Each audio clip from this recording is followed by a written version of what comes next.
E já voltamos para a nossa sessão, seguindo nossa agenda. Agora, para a segunda parte do nosso evento, nós temos o que é inteligência artificial. O que é inteligência artificial tem a ver com o futuro sustentável, com Felipe Pacheco, que atualmente trabalha na John Deere e atua como engenheiro de Machine Learning. Felipe, Olá. você nos escuta? Sim, vocês me escutam também? Perfeito. Felipe, seja bem-vindo. Em nome da SUE, eu agradeço você ter aceito o convite e agora o momento é seu. Fique à vontade, Felipe, por favor. Tá bom, muito obrigado. Vou compartilhar minha tela com vocês. E primeiro gostaria de agradecer o convite, né, que foi feito pelas minhas colegas, a Jéssica Coco, que também faz parte da SUE, e a Luciana Maicá, acredito que elas estejam aqui também. Para mim é um grande prazer falar sobre esse assunto, né? Então, eu vou começar a apresentação. Vocês já conseguem ver minha tela? Sim, perfeito. Beleza. Eu vou começar me áudio descrevendo, né, e depois falar um pouquinho da minha carreira aqui na Deere. Eu sou um homem pardo, de cabelo preto, barba preta, olhos castanhos. Estou vestindo uma camisa preta com a jaqueta verde. O fundo está um pouco desfocado, mas trabalho aqui na John Deere, Rio Grande do Sul, né? Estou na fábrica nesse momento. Como vocês já devem ter percebido pelo sotaque, não sou gaúcho, apesar de estar trabalhando aqui no Rio Grande do Sul. Sou oriundo da Bahia.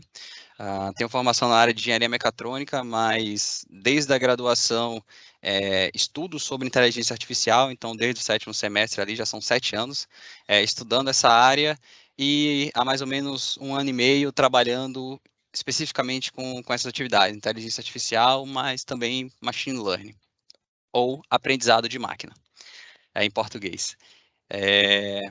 Eu dividi a apresentação de hoje em duas etapas. A primeira etapa para falar um pouco mais sobre problemas da sociedade que a gente enfrenta hoje em dia, e tem tudo a ver com o tema dessa conferência, né, Futuro Sustentável, e a segunda é soluções que a gente já pode aplicar para resolver os problemas da nossa sociedade. Então, o tema dessa palestra aqui, né, o que a inteligência artificial tem a ver com o futuro sustentável. Então, até fazendo um link com o que foi apresentado ontem pelo Renato, eu separei 2 grandes desafios da nossa sociedade atualmente. O primeiro, né, é relacionado aí ao aquecimento global, e tem pessoas que não acreditam, né, ele até fala com relação aos negacionistas. Hoje, para quem trabalha com machine learning, como eu trabalho, a gente tem um conceito muito forte que é ligado e que é chamado, na verdade, de pós-verdade. E o que é pós-verdade? Eu posso falar aqui para vocês por 1 hora falando sobre vacinas, os benefícios das vacinas, como são feitos os estudos sobre vacinas, e no final você vai falar, Felipe, você é uma pessoa legal, mas eu não acredito nas vacinas. Então, isso é o conceito de pós-verdade. É que as coisas deixam de ser fatos científicos e passam a ser tudo questão de opinião. Então, mais à frente eu vou falar como isso se relaciona, inclusive, com machine learning, mas, com certeza, para a gente que acredita no método científico, né, o aquecimento global é sim uma realidade da nossa sociedade e a gente precisa enfrentar esse problema. Então, como vocês podem ver, toda a apresentação depois vai estar disponível para vocês, tem um link no final para vocês fazerem um contra-fact aqui, né? Checar os fatos que eu estiver falando. Então, essa imagem aqui é do IPCC, que é o painel intergovernamental para mudanças climáticas, e ele mostra que a maioria dos gases de efeito estufa que acabam auxiliando no aquecimento global vem justamente da questão da utilização, da geração de energia elétrica, das indústrias, do uso na agricultura e transporte. E se a gente olha dentro dos transportes, quase metade de toda essa emissão vem de carros, ou seja, aquele movimento particular. Então, vocês veem que esses principais contribuidores é muito difícil você reduzir, até mesmo porque, quando a gente olha a questão de indústrias, a gente precisa bastante delas, e a gente pôde perceber isso com a Covid, como a quebra na cadeia de suprimento das empresas acabou prejudicando o abastecimento das economias, né? E, consequentemente, trazendo aí a inflação novamente, inclusive para países desenvolvidos. Quando a gente olha para a agricultura, isso está bastante ligado ao segundo problema da nossa sociedade hoje em dia, que é o crescimento populacional. Então, um dos grandes problemas aí do nosso dia a dia, né, é que até 2040 é capaz da população mundial alcançar 10 bilhões de pessoas. Então, quando eu era criança, a gente falava-se de 7 bilhões. Hoje já quase alcançamos 8 bilhões e provável que em no máximo 20 anos a gente alcance 10 bilhões de pessoas. Então, isso acaba retroalimentando, né, porque também não é somente a população que cresce, mas as pessoas também acabam passando para a questão da classe média. Daí, quanto mais poder aquisitivo as pessoas têm, mais elas consomem e, consequentemente, acaba realimentando a plataforma ali do aquecimento global. Então, esses são dois grandes problemas da nossa sociedade atualmente, né? E isso nos faz pensar que nós não podemos mais utilizar soluções do passado para problemas do presente. Então, a gente precisa realmente pensar fora da caixa, alguns falam em até chutar a caixa para longe, e precisamos de soluções não convencionais. E aí, já puxando um pouco a sardinha para o nosso lado, né, a Deere já começa a ofertar soluções para tentar resolver esses problemas do mundo. Tanto a questão do aquecimento global, que está muito ligada aí à questão da produtividade, que na indústria a gente fala muito sobre isso, mas produtividade no sentido real da coisa. Produzir mais, gastando menos. Porque não somente isso está ligado com a questão de custo financeiro, mas também sustentabilidade para o planeta. Então, a Deere recentemente lançou um processo chamado See and Spray para as nossas pulverizadoras, que é capaz de reduzir em até 76% a utilização de herbicida, né, os defensivos agrícolas, no processo de plantio. Então, existe um sistema que tira fotos ao tempo todo e verifica utilizando CVML, que seria aprendizagem de máquina e visão computacional, para poder fazer a verificação de se aquela planta precisa ou não. Então, com esse sistema, é capaz de reduzir até 76%, ou seja, reduzir a 1/4 a utilização de herbicida. E, claro, isso é bom para o produtor, porque tem um custo financeiro associado, mas também para a sociedade que acaba consumindo aquelas comidas, né? Outra solução que a Deere lançou recentemente é também o processo do Autonomous Machine, que seria a condução autônoma, né, feita por máquinas do trator 8R. Então, já está disponível nos Estados Unidos, essa solução deve chegar no Brasil nos próximos anos, e isso vai de encontro à escassez de mão de obra qualificada para poder dirigir essas máquinas, né? Não é como dirigir um carro, a gente tem simuladores aqui dessas máquinas e são bastante complexas e demandam um conhecimento bastante específico. Então, a Deere hoje ela já utiliza soluções não convencionais para poder resolver o problema da produtividade e, consequentemente, conseguir alimentar o mundo. Mas essas soluções, elas não somente estão presas aqui no ramo agrícola. Quando a gente olha esses links aqui que eu vou mostrar para vocês, a inteligência artificial tem ajudado a revolucionar, por exemplo, o problema de abastecimento de rotas. No caso, a Amazon, DHL, que são empresas que têm braços logísticos, utilizam inteligência artificial para definir qual a melhor forma de entregar os produtos. Hoje, é particularmente um orgulho muito grande dizer isso, a Deere Brasil utiliza já em 3 das suas 4 unidades, estamos agora em expansão para a 4ª unidade, um processo que utiliza inteligência artificial para melhor definir as rotas e a maneira de entrega dos nossos produtos aos clientes finais. Claro que além da redução financeira para a companhia, a gente conseguiu aí no ano inteiro, utilizando essa ferramenta, a previsão é que a gente consiga reduzir 500 mil quilos de CO2 na atmosfera. Isso seria o equivalente aí ao plantio de 22 mil árvores por ano. Então, não é algo do futuro, de daqui a 5 anos, de daqui a 10 anos. É algo que já está em funcionamento e já é realidade. Da mesma forma, como aquilo que eu falei com relação à produtividade, quando a gente olha esse segundo link, a inteligência artificial ela também pode ser utilizada para melhorar o tráfego nas cidades, porque o congestionamento nas cidades nada mais é do que baixa produtividade. É um carro parado que não vai a lugar nenhum, que está emitindo gases do efeito estufa. Então, a inteligência artificial também tem sido utilizada para melhorar essa questão das cidades. Junto com isso, né, a gente tem também a direção dos veículos autônomos, que vai melhorar a produtividade e fazer com que a tendência natural dos carros realmente ocorra, são carros cada vez menores e compartilhados. Por quê? Se a gente pensar do ponto de vista de sustentabilidade, é muito ruim para o planeta você vir sozinho ao trabalho com o seu carro, deixá-lo estacionado de manhã e somente à tarde utilizar. Então, durante todo esse período, outras pessoas poderiam estar utilizando o carro. Então, compartilhamento. Então, a inteligência artificial vai fazer com que os carros tenham uma redução de tamanho e também que sejam mais compartilhados. Trago aqui também um outro link um pouco mais geral do Fórum Econômico Mundial de como a inteligência artificial pode ajudar o meio ambiente. E, por fim, eu gostaria de mostrar para vocês esse link aqui, desse vídeo da NVIDIA. A NVIDIA, anteriormente, era uma empresa que somente fabricava placas de vídeo, mas que hoje em dia tem se dedicado a criar soluções baseadas em inteligência artificial e machine learning. Deixa eu verificar se o som do meu computador está compartilhado com vocês. Eu vou descompartilhar e compartilhar novamente, que aí eu tenho certeza de fazer o correto.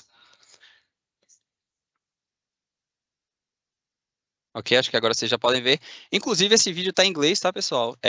Mas a legenda dele foi traduzida, foi criada automaticamente utilizando inteligência artificial. Então, vou mostrar aqui para vocês. Climate change is making storms both stronger and less predictable, leading to more fires, floods, mudslides, heat waves, and droughts. Atmospheric rivers are enormous rivers of water vapor in the sky, each carrying more water than the Amazon. They provide a key source of precipitation for the western U.S., but these large, powerful storms can also cause catastrophic flooding and massive snowfalls. NVIDIA has created a physics ML model that emulates the dynamics of global weather patterns and predicts extreme weather events, like atmospheric rivers, with unprecedented speed and accuracy. Powered by the Fourier neural operator, this GPU-accelerated, AI-enabled digital twin called ForecastNet is trained on 10 terabytes of Earth system data. Using this data, together with NVIDIA Modulus and Omniverse, we are able to forecast the precise path of catastrophic atmospheric rivers a full week in advance. ForecastNet takes only a fraction of a second on a single NVIDIA GPU. That's a staggering 5 orders of magnitude faster than traditional weather forecasting models. With such enormous speed, we can generate thousands of simulations to explore all possible outcomes, allowing us to quantify the risk of catastrophic flooding with greater confidence than was ever possible before, including rare but dangerous extremes that may be missed by traditional numerical simulations. Então, esse vídeo ali, ele traz, e novamente, não é uma coisa de futuro, é uma coisa que a NVIDIA já utiliza para poder prever tempo de uma maneira muito mais rápida do que os métodos numéricos que a gente aprende, inclusive ali na faculdade, né, utilizando machine learning.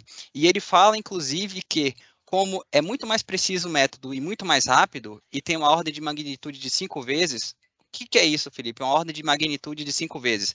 É que uma simulação que eu levaria 1 dia e meio para fazer, eu faço em 2 segundos. Então, isso é uma 5 vezes de magnitude de resolução de um problema.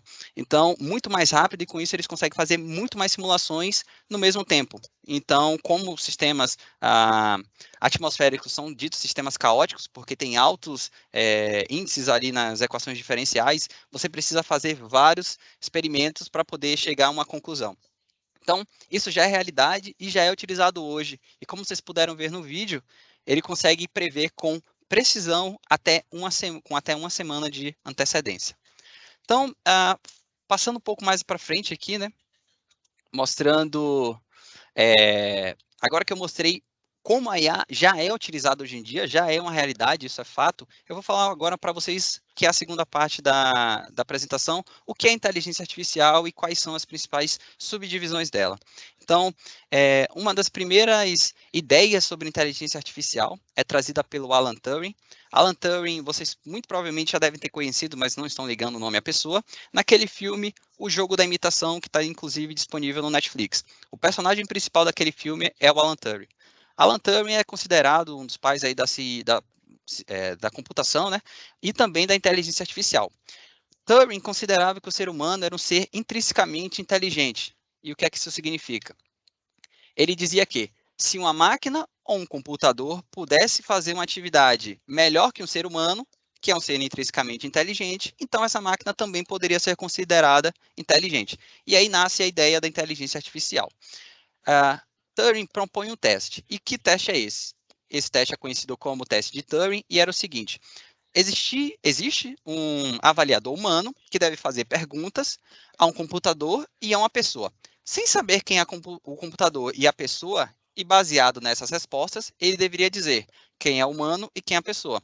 É um teste simples, mas que há 72 anos continua em aberto. Então, esse teste nunca foi completamente satisfeito. Então, é claro que existem outras abordagens de você tentar explicar o que é inteligência artificial, mas essa é uma que eu gosto bastante. Se uma máquina é capaz de fazer uma atividade que um ser humano conseguiria fazer, então ela também pode ser considerada inteligente. Então, esse outro gráfico aqui, infelizmente eu não consegui achar um gráfico em português que conseguisse trazer essa informação, mas a inteligência artificial é uma estrutura muito maior, e o machine learning, ou em português o aprendizado de máquina, é algo menor, que ela está contido ali dentro da inteligência artificial. Então, por exemplo, para poder conseguir responder esse teste, a máquina com certeza vai precisar utilizar uma técnica chamada NLP, ou processamento de linguagem natural. Pode parecer fácil, porque nós somos seres humanos, mas para a máquina entender aquilo que um ser humano fala, é muito complicado, porque a máquina precisa de uma coisa que é contexto. Para entender o que se fala ou o que é escrito, é necessário contexto, e isso é difícil de explicar. Então, o Machine Learning consegue fazer isso. Computer Vision, que é aquela aplicação da John Deere que eu mostrei, que tira uma foto e identifica se aquela planta precisa ou não de herbicida, é um subcampo da inteligência artificial. E quando a gente olha aqui para o lado de busca e otimização, é aquilo que eu falei que a John Deere hoje utiliza para poder melhor entregar os seus produtos, utiliza inteligência artificial para poder melhor calcular as rotas e as possibilidades. Então, aqui ao lado a gente consegue ver que a inteligência artificial é algo maior. Depois a gente vai ali para o aprendizado de máquina, que tem suas subdivisões, e dentro dessas subdivisões existe o tal do aprendizado supervisionado, ou supervised learning, que lá existem as redes neurais, e nessas redes neurais estão as deep learnings, ou redes neurais profundas, e assim recebem esse nome porque elas têm muitas camadas ocultas. E, claro, precisaria de muito mais tempo para poder explicar para vocês em detalhes o que é essas redes neurais que as pessoas tanto falam. Mas, à frente eu vou mostrar um pouquinho um exemplo disso. Dentro das redes neurais, você tem os algoritmos que vão ser capazes, na verdade, vão ser necessários para poder treinar essas redes neurais. Então, aqui a gente tem as CNNs, que são as redes de convolução, que são específicas para trabalhar com imagens. A gente tem as RNNs, que são as redes neurais recorrentes, que são específicas para trabalhar com dados encadeados em tempo, né? Que seriam o quê? Vídeos, textos ou até mesmo sons. Então, áudios, né, quando você quer trabalhar com dados que o passado importa e não somente o tempo presente, então você usa esse tipo de rede. Mas aqui é mais um overview para que vocês consigam entender um pouco do que eu estou falando. Quando a gente vai mais um pouco a fundo no Machine Learning, a gente tem nas literaturas 3 principais divisões. E eu gosto bastante dessa imagem, realmente não consegui ela em português, mas aqui eu vou traduzindo com vocês. A gente tem o aprendizado não supervisionado, em que subdivide em 2 tipos, a redução de dimensionalidade e o clustering, que seria o agrupamento. Um grande exemplo de redução de dimensionalidade por exemplo, as empresas de cartão de crédito hoje analisam 60 atributos, 60 variáveis, para decidir em 0,3 segundos se a sua compra é fraudulenta ou não. Então, é muito difícil fazer isso. O que é que elas fazem? Elas misturam essas 60 atributos em novos atributos, criam novos atributos, utilizando uma técnica chamada PCA, ou análise de componentes principais, e geram uma nova visão ali no hiperplano n-dimensional para que você consiga visualizar esses dados de uma nova maneira. Quando a gente olha para agrupamento de dados, a recomendação de sistemas talvez seja mais conhecido. Felipe, o que é essa recomendação de sistemas? Quando você vai lá na Amazon comprar um item, e você digita teu item, abre lá a página e rola a página até embaixo, vai ter lá 68% das pessoas que levaram este item também levaram esse. Então, esse é um sistema de recomendação. qualquer rede social hoje em dia, qualquer serviço de streaming hoje em dia que vocês utilizem, vai fazer a utilização de sistema de recomendação. Então, Facebook, Instagram, TikTok, todos esses sistemas têm esses sistemas de recomendação. E aqui eu não quero nem falar muito sobre as redes sociais, porque é um debate ético muito gigantesco, né? Olhando um pouco mais para a visão de supervisionado, que também é chamado de aprendizado com professor, aí sim eu quero não ver semelhanças, mas eu quero dizer exatamente o que uma coisa é, do tipo, é certo ou é errado, é A ou é B. E aqui a gente tem, por exemplo, detecção de fraude, porque no final eu vou precisar dizer, aquilo é ou não é uma fraude. Identificação de imagem ou classificação de imagens, né, são tudo exemplos de aprendizado supervisionado do tipo classificação, ou seja, eu estou criando classes, enquanto que na regressão eu estou preocupado com valores contínuos, né? Então, por exemplo, eu quero prever qual é a probabilidade de chover daqui a uma semana. Então, vai ser um número contínuo, né? 68,2%, 34,2%, algo nesse sentido. Quando a gente olha para Reinforcement Learning, que em português recebeu o nome de aprendizagem por reforço, é o que parece mais com a forma como nós aprendemos. Então, quando a gente fala de tomada de decisões em tempo real, ou quando a gente fala de direção autônoma, isso tudo está ligado a Reinforcement Learning. E aqui um pequeno exemplo, né, do que é classificação e do que é clusterização. Então, por exemplo, quando eu olho para agrupamento, eu quero agrupar os semelhantes, mas quando eu crio classes, eu quero separar exatamente o que é cada classe. Então, a depender do grupo, da semelhança, eu posso colocar classes diferentes, mas quando eu quero criar classes, aí não, aí tem que ser exatamente aquilo que eu quero.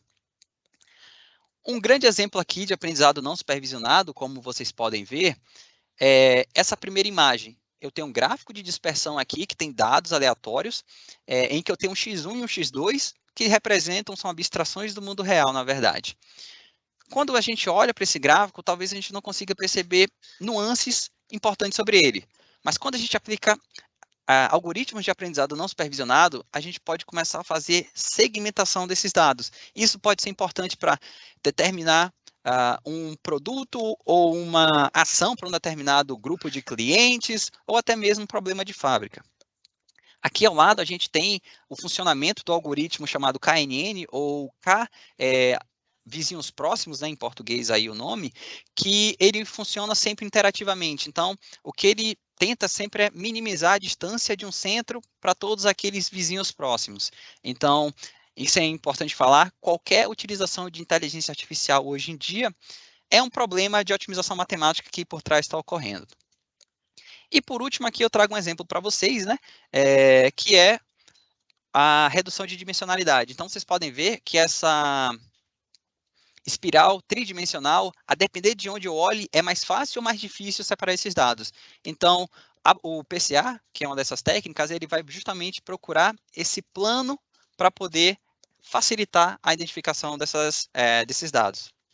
Quando a gente olha para a supervisão, é um conceito simples do tipo, eu mostro um cão, uma imagem de um cão, eu quero que o algoritmo me diga que aquilo é um cão.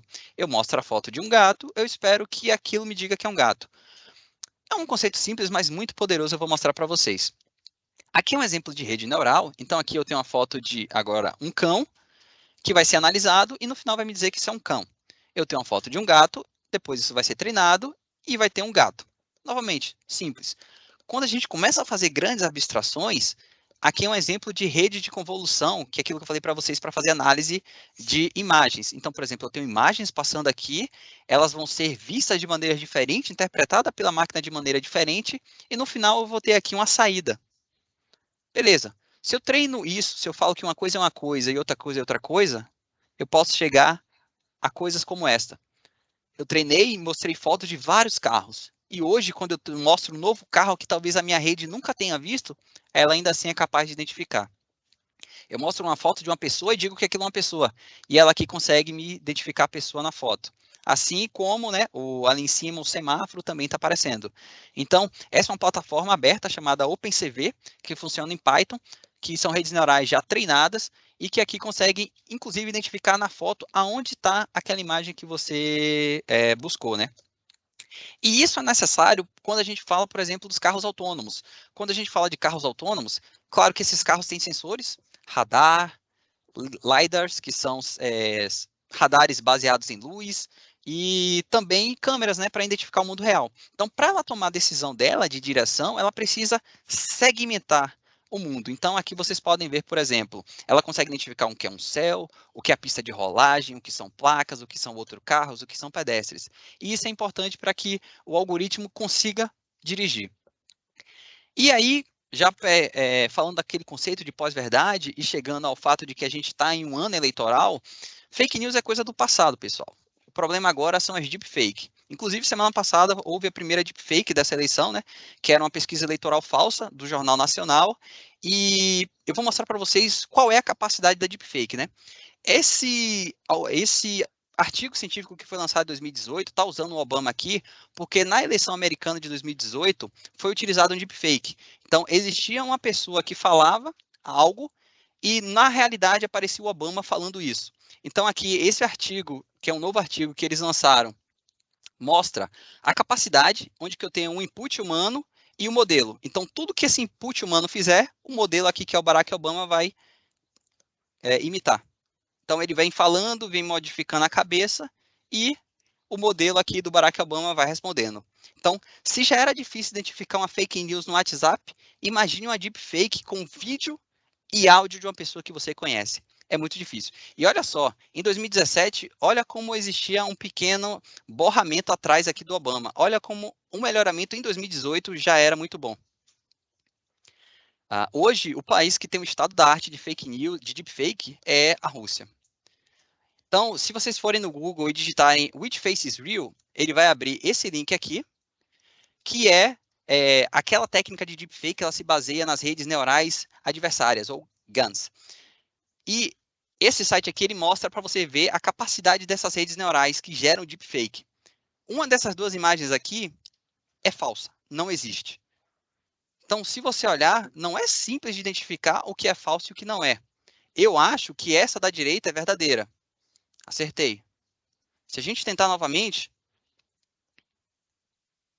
vocês vão ver que não são imagens tão simples. Mas acreditem, uma dessas fotos aqui nunca existiu. Baseada em outras fotos que foram mostradas, ela consegue criar algo novo. Eu acho que essa da esquerda é a real. Beleza. Vou dar uma dica aqui agora preciosa para vocês de como identificar um deepfake. Como esse processo de fake news, deepfake, né, ele foca muito no rosto, ele ainda não é tão bom com fundo.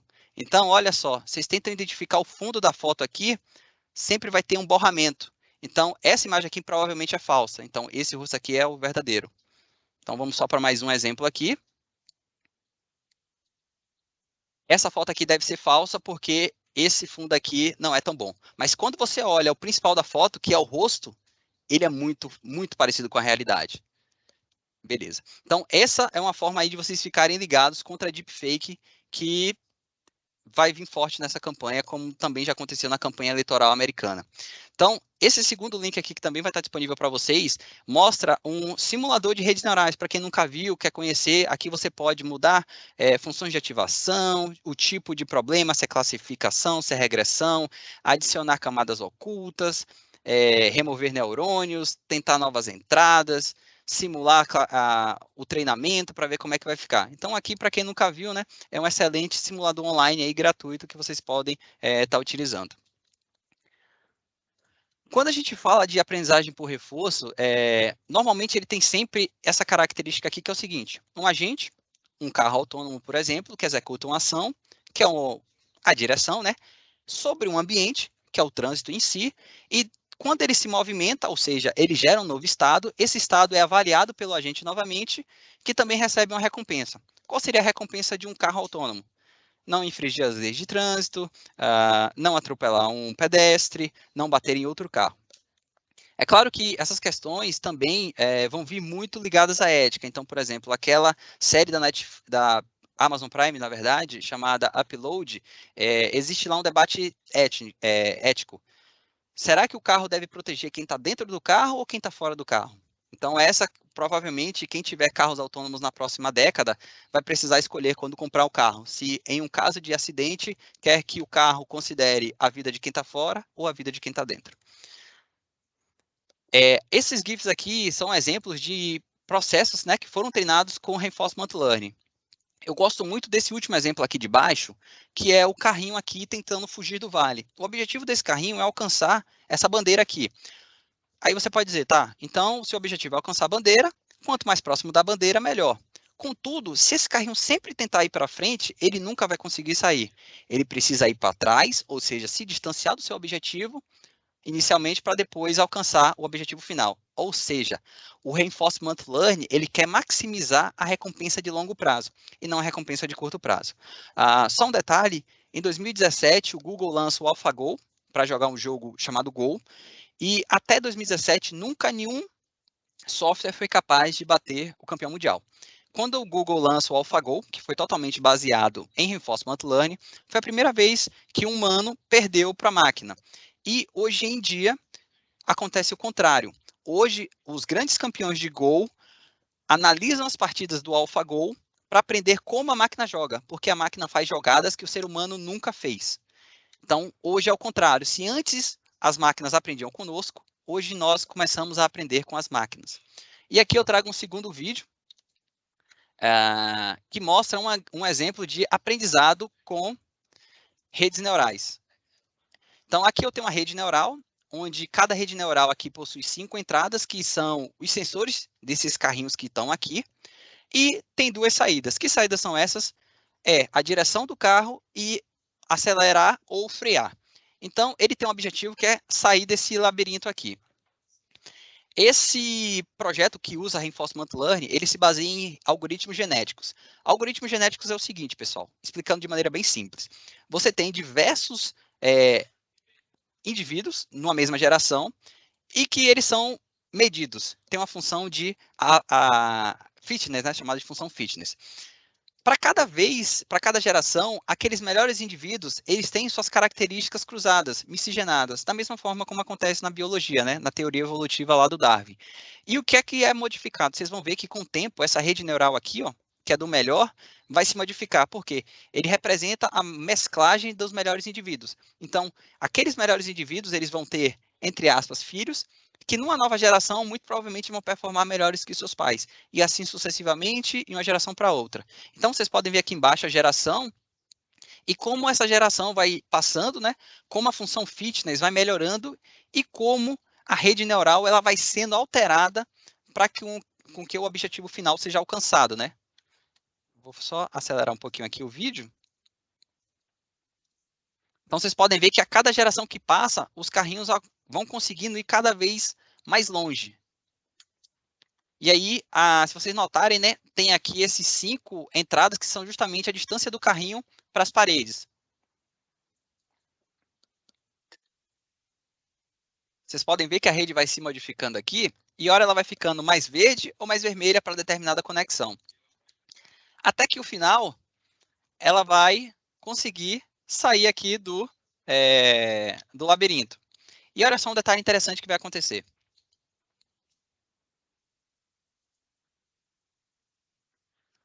No momento que o carrinho sai do labirinto, ele se perde.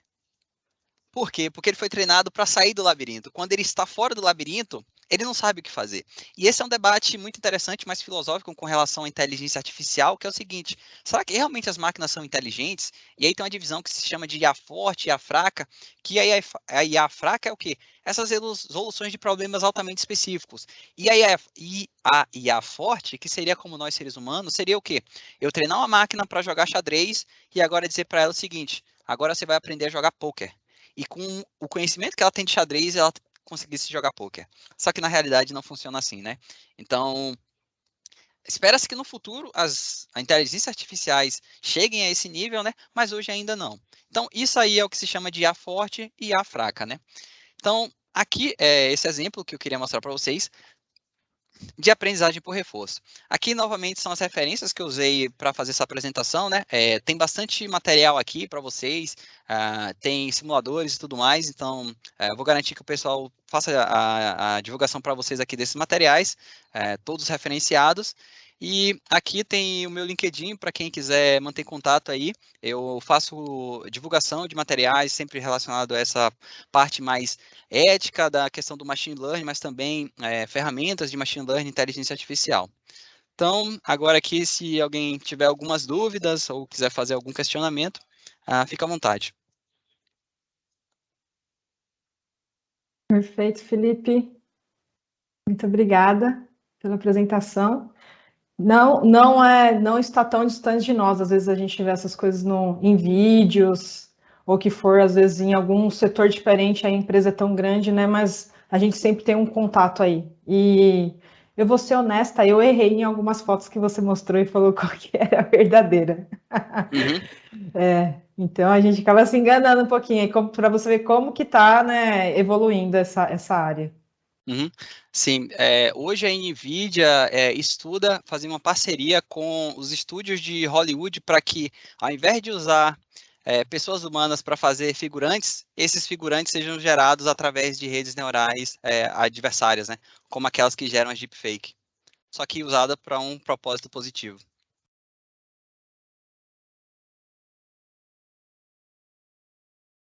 Minha conexão caiu um pouquinho, mas agora voltou.